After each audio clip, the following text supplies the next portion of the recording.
Can weight loss reverse heart disease? Hey everyone! Today we're diving into a fascinating topic.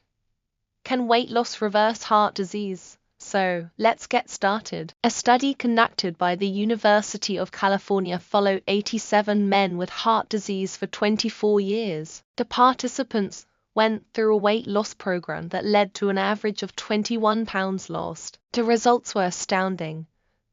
They had a 62% lower risk of dying from any cause and a 75% lower risk of dying from heart disease during that period. The most significant factor contributing to this was their weight loss, not their cholesterol levels. Now, here's some food for thought.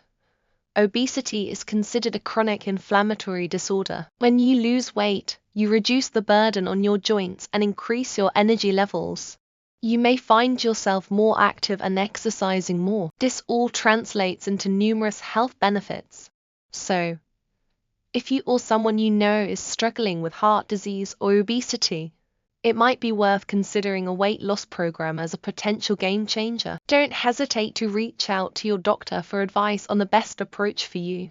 Thank you for joining me in today's discussion. If you enjoyed this video and found it helpful, please give it a thumbs up and don't forget to subscribe to my channel for more engaging content like this.